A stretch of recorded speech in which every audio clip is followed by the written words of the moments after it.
వేరేజ్ ఇప్పుడు బెంగాల్ విషయానికి వద్దాం. బెంగాల్ సంబంధించి అసలు 5 రాష్ట్రాల ఎన్నికలు జరిగాయి. మొత్తం పోలింగ్ ముగిసిన తర్వాత తమిళనాడు కంటే అందరి దృష్టి ఎక్కువగా బెంగాల్ పైనే ఉంది. కానీ తమిళనాడులో విజయంతో ఒక్కసారిగా అందరూ ఫేస్ టర్నింగ్ ఇచ్చుకోండి అన్నట్టుగా అందరూ ఒక్కసారిగా తమిళనాడు వైపు చూస్తున్నారు. తమిళనాడు కోసం మాట్లాడుకుంటున్నారు. బట్ వేరేజ్ పశ్చిమ బెంగాల్ బీజేపీ విజయాన్ని మనం తక్కువ చేయడానికి లేదు. మొత్తం 294 స్థానాలున్న పశ్చిమ బెంగాల్లో మ్యాజిక్ ఫిగర్ 148. కానీ ఇక్కడ ఎన్డీఏ 148 అంటే 52, 7, 59 అంటే మ్యాజిక్ ఫిగర్ కంటే 48 అంటే ఒక 52 స్థానాలు అదనంగా సాధించుకున్న వాతావరణం ఇక్కడ కనిపిస్తోంది. అంటే 200 మార్క్ దాటేసింది ఎన్డీఏ. 207 స్థానాల్లో ఎన్డీఏ అభ్యర్థులు స్పష్టమైన కొన్ని స్థానాలు గెలుపొందారు. మరికొన్ని స్థానాల్లో స్పష్టమైన లీడ్తో కొనసాగుతున్నారు.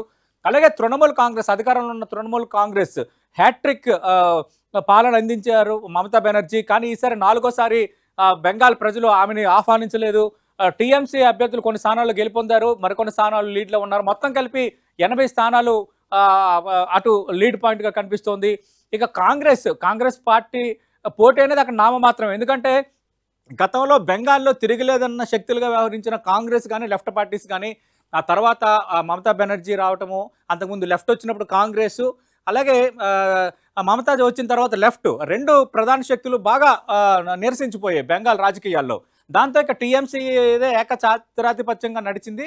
మరి 2014లో ఎన్డీఏ అధికారంలోకి వచ్చిన తర్వాత 2016 ఎన్నికల్లో 4 స్థానాలు గెలుచుకున్న భారతీయ జనతా పార్టీ 2021 ఎన్నికల్లో 78 స్థానాలు గెలుచుకొని చివరికి 2026 ఇప్పుడు మనం మాట్లాడుకుంటున్నట్టుగా 200 స్థానాలకు మించి ఇంకా బెంగాల్ను వశపరుచుకుంది. బెంగాల్ ప్రజలు భారతీయ జనతా పార్టీకి పట్టం కట్టారు. ఇది పశ్చిమ బెంగాల్ ఫినామినా. అటు మమతా బెనర్జీ ఎన్ని ఆరోపణలు చేస్తున్నా దేశవ్యాప్తంగా భారతీయ జనతా పార్టీకి, అందులో ఈస్ట్ ఇండియా అంటే ఒక రకంగా తూర్పు భారతంలో బెంగాల్ లాంటి ఒక కీలక రాష్ట్రం దక్కించుకోవడం అనేది భారతీయ జనతా పార్టీకి రాజకీయంగా ఒక బిగ్ ప్లస్ పాయింట్ గానే మనం చెప్పాలి.